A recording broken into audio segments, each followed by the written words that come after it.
Well, let's continue. This is Brent Allen Winters, commonlawyer.com, www.commonlawyer.com, coming at you from the remote hinterlands of the Wabash River Valley, where the hogs, the frogs, the dogs keep up a racket all night long, where we're inundated with feed bags and baling wire.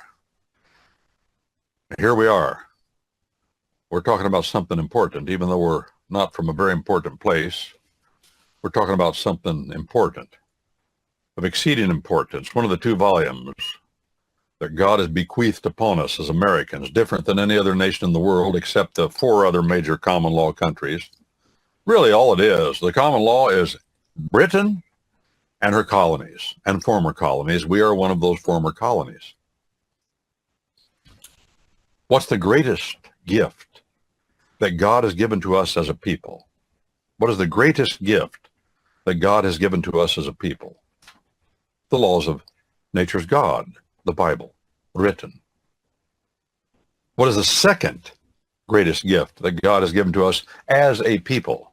The second greatest gift? Our common law tradition. Why do I say that? I'm repeating what other men have said. I'm in good company when I say that. Comparative lawyers have said that. Why do I say that? Because our common law brings the first principles of this book right down where the rubber meets the road. And without our common law, that would not happen. It rounds it out. It is not the final word. This is the final word, the court of last resort, the Bible. But our common law is our observations, our discernment. And God has given us authority as men down here on land to discern how to apply the first principles of this book. The first principles, they never change. Thou shalt not steal. That never changes. And we apply those principles in myriads of ways we'd never thought about. We decide, does this constitute stealing or not? And our 3 branches, co-equal branches of government in our common law tradition, legislative, executive, and judicial, none of them trumping the other, co-equal, are in a constant tension of a 3-way Mexican standoff, never-endingly. That's our common law tradition. Beautiful. Pitting government against itself so that it will leave us alone. That's the idea. And God himself in this book would never let anybody gather all 3 branches of government into their single will. And if they did, like King Saul, he ripped the authority from him and destroyed him. That's why he did it, by the way, because Saul had done that. Executive, legislative, and judicial in the Bible, called the office of prophet. That's the office prophet, priest, and king. King is the executive branch. That's what it is. The office of priest is the judicial branch. It's an analog. It's the same thing. The office of prophet is the legislative branch. Those 3 powers, those 3 offices are different. Combined together, that makes up government. And God says there's only one man authorized to gather all 3, one will, all 3 offices into a single will, and that is the man, the Messiah, the oil-drenched man, the anointed one, God reduced to the span of a man, Jesus Christ. And when he returns, he will have all 3 powers of government in his hands. He has proven himself worthy to handle that much power. No mortal, no mere mortal, ever has or ever will prove himself worthy. Indeed, he's not worthy. He's dangerous. Oh, to get across the fundamentals, just the fundamentals of government, of God's government that he has given to us down here on land. Our common law tradition is that government. Oh, it's consonant with the Bible. Get this, I say this again, as I've always said, it did not come out of the Bible, but it came from the same source as the Bible. Those are the 2 volumes God has given us. Well, Catechism, Stansbury, Catechism on our Constitution. Were these laws good and wise? What laws? The laws, he says in question 19, continue to be governed by laws of most of which were from England. Oh, what laws were from England? England knew, always knows, still knows. We're different than the rest of Europe. We're different than all of South America, all the communist countries. No, we're a common law country. Where did common law come from? Well, it came from those tribes that had migrated there, the Celts, the Angles, the Saxons, and the Danes, called the Danes. It came from those tribes. They migrated to that island at different times. And as Algernon Sidney said, that fellow I told you that Tom Jefferson, well, he made his book, Discourses on Government. He said this is required reading at the University of Virginia, which he was one of the founders. He thought it was that important. Algernon Sidney wrote that thick book. They chopped his head off for writing it. Oh, yeah, I'm going to put up with that. And what he said in that book, one of the things he said, I'm quoting, I think, pretty close to exactly the words he used. He said the governments of these tribes, the Celts, the Angles, the Saxons, the Jews, these Germanic Nordic tribes in the north of Europe, even the Franks, which were a Germanic tribe, he said their governments were all alike in general principles. But then he said this, not only that, and here's the quote, they were strikingly alike in particulars. In other words, they were just all alike. That's the government we've inherited from England. And it operated in a way that was different. The Norman invasion of 1066 watered it down, and Justice James Wilson of our U.S. Supreme Court on the first panel of our U.S. Supreme Court said that our government in America, under our Constitution, a brief of common law government, was intended to be a reestablishment of the government of the Anglo-Saxons before the Norman invasion. It is not intended to be a government that England had after the Norman invasion. And then we did it. And with this Constitution of the United States and with all of our constitutions of all of our states, and coming from those 13 colonies, they just kept doing it. I mean, I know where I'm from, there in the Wabash Valley, the states around there say, if there's anything that comes up before our courts that our statutes do not address, the courts are directed by statute of the legislature. Well, I know they don't have to follow it, but this is the expression of the law. And they do. They said if anything comes up that has never been seen before, that no statute governs, then the courts are directed to revert to the common law of England as it stood in the fourth year of James I of England. Well, why the fourth year of the James I of England? Why? Because the fourth year of James I, the King James I of England, was the year that the common law was first established in the colony of Virginia. The colony of Virginia was so large nobody knew how large it was. It covered the southern quarter going west, the southern quarter of Ohio, the southern third of Indiana, and more than the southern half of Illinois. They knew it went to the Mississippi River, covered all of what is now Kentucky, Tennessee, and the common law was established in those areas, they said, with the settlement of the Jamestown colony in 1607. That's how important all this has been to us, this common law tradition. Why? Because if we don't have the common law tradition, there's only one other option. If it's not the law of the land, our common law of the tradition, it's the law of the city.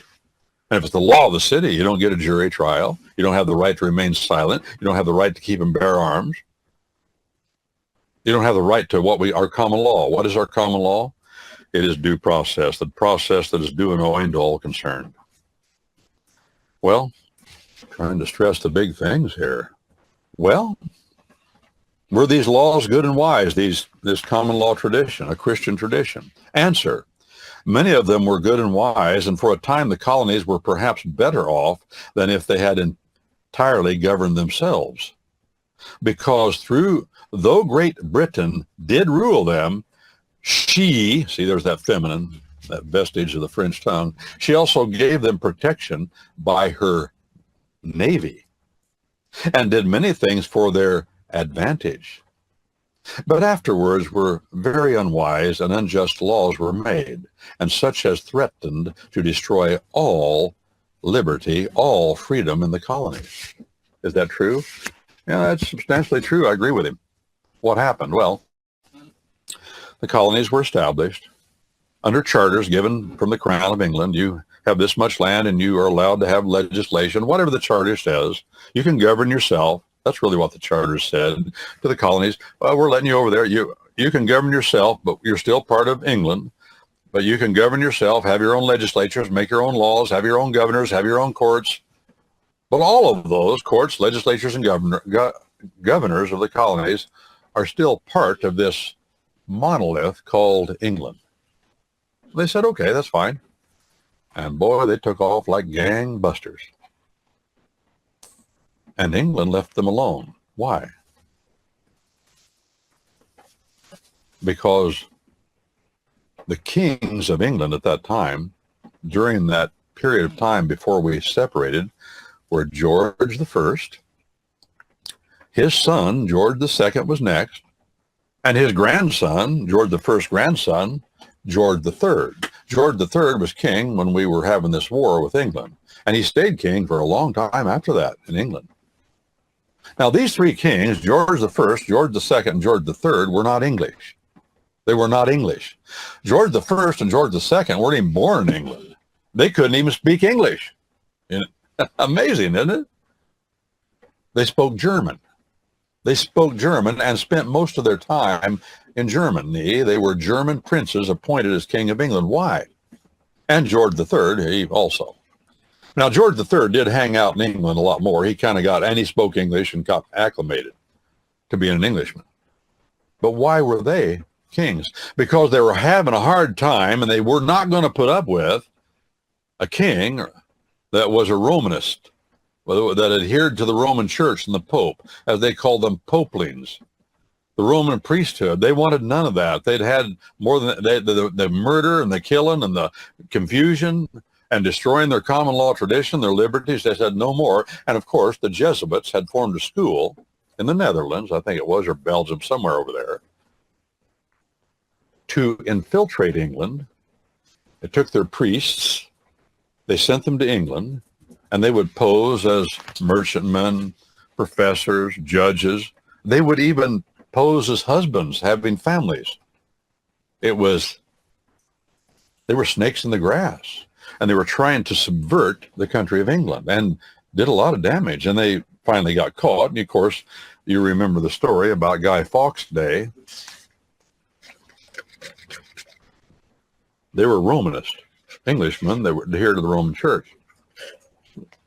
I don't think that they were foreigners or Jesuits, but they were controlled by that faction. And they put just over 30 barrels of gunpowder underneath the building in the basement where Parliament met. And when King James came in there to open Parliament and transfer his sovereignty to Parliament so they could have sovereignty and rule as a single will, they said, we're going to blow that Scottish king. King James was from Scotland. He was a Scot. We're going to blow him back to Scotland and blow up the whole caboodle. We're sick of it. And somehow they got word about it. Somebody snitched. And the king's boys went down there and found old Guy Fawkes sitting on a barrel of gunpowder with a cigar in his hand about to light a fuse. That's not exaggeration. I mean, he had the cigar lit. Tobacco had become very popular in England. It came from the New World, as you know. People got onto that real quick. The Indians began to get their vengeance very early. Killed millions of Americans and Englishmen and other people around the world, apparently, that needed killing. I don't know. In the province of God, my brother said, did you know? He said, did you know they got a new argument for justifiable homicide in Texas? I said, they do? He said, yeah. I said, what is it? Well, you just go into court and you argue the SOB needed killing. That's what you argue. And they'll say, oh, he needed killing. Well, prove it. Okay, I'll prove it. And you prove it, and then they'll let you off. I don't know if that's true. I doubt it. But I know people have gone into court and argued that, and some people do need killing. There's no doubt about that, but I'm not the one that gets to choose. You aren't either, unless, they're about to kill you. Maybe he does need killing. I don't know. That can happen, I guess. You got to make a choice at that point. And the law will back you up if the SOB needs killing. SOB. I said that to a fella yesterday. I said, you know what an SOB is? Young man, 23 years old, intelligent man from Wisconsin. I met him on the road, come from a family of 11 children. He was number 3. I said, you know what an SOB is, don't you? He said, yeah. I said, what does it mean? He said, I don't want to say it. He's very Christian, had sensibilities. He said, I don't want to say it. Well, he tried to say it and he couldn't. And I said, well, you got it wrong. When I say SOB, I'm talking about a son of Belial. I said, that's a biblical term. Now, he grew up in a Christian family, homeschooled. He'd never heard that's what an SOB is, but that is what an SOB is, son of Belial, and you can look it up in the Bible, and it's a pretty powerful phrase. There's plenty of them in the world. Well, what happened was King George the First, King George the Second, both of those fellas, they never came to England much. Oh, they'd come to England on payday to get their paycheck. They do that. But they were more interested, George the First and George the Second were more interested in German Frau. How do you say woman and Frau? Isn't that it in German? Fraulein is an unmarried woman, and Frau is a married woman. That's the way it is. Well, they were interested in both of them, Fraus and Frauleins. They like them both. And they loved German beer. So they'd sit over there in Germany and drink beer and just didn't pay attention to anything in England, and that was okay with everybody. But why did they appoint these Germans to be king of England? The reason they did it, there's one non-negotiable requirement to hold the crown in England, and it's true yet today. You can be anything. You can be lowest, scummiest, egg-sucking, mangy scoundrel, whatever drew oxygen. And you can still be king of England if you're Protestant. You ain't Protestant, the law, you can't be king. And these fellas were just figureheads, really. They didn't do anything, George the First and George the Second. Well, George the Third comes along, and George the Third, he actually was born in England, but somehow his mother happened to be there at the right time. These guys are philandering and staying drunk or something, drinking German beer. Well, during that time that they were just absent without leave, they weren't doing anything. What does that mean? That means that people are free to do what they decide to do. That's what that means. And the American colonies were unbothered, unmolested. The Englishmen just let them go. And you know what happened when government does that? Prosperity goes over the top. That's what happens. When people aren't regulated, when they aren't bothered, when they're left up to themselves just to try to make money and be prosperous and go to church and raise their families, prosperity gets out of hand. That's what happens. And that's what happened in the American colonies. They governed themselves. They were in a new land. There were a lot of resources, and they hadn't even scratched the surface of what they had. The English were enjoying what they got from the colonies. Timber was one of the big things. Tobacco was another. Hemp was another. Hemp, yeah, for making rope. We're talking Mary G. Warner. That's why we call it rope. You hear, remember people used to say, what are you doing, smoking rope? Well, that was hemp. See, hemp, it was naval stores is what I learned when I studied the Constitution when I was a boy in school. English wanted from the American colonies naval stores. That means the right kind of timber, the right kind of stuff to make rope. Without rope and timber, you couldn't really build ships, and they were a powerful navy then. At any given time, the British East India Company had, watch this, had almost, at any point 24 hours a day, almost 3,000 merchant ships on the high seas. That's not counting the ones in port around the world in their empire. They needed a big navy to keep those sea lanes open, and they were competing with the Dutch East India Company, who had the same number of merchant ships on the high seas at any point 24 hours a day. And then the Dutch had to have a large navy too to kind of hold everybody. There was a balance of power there, but it was an economic competition. And all they wanted out of the American colonies was more goods. That's all they've ever wanted out of their empire, you see. That's what they want. And England had become a nation, watch this, a nation of shopkeepers. They were wealthy, off of their empire, off of their colonies. And they didn't have to produce anything there much, so they just had all these shopkeepers providing all these things they got from all over the world and selling them to people. And England was pretty prosperous too because of it. Well, what messed it up? I'll tell you what messed it up. King George III came, and he was more comfortable staying in England. And then the chief shareholders, the beneficiaries and the offshoot businesses off the British East India Company came to him and said, look, we got to tighten down on the American colonies. We've been letting them go all this time.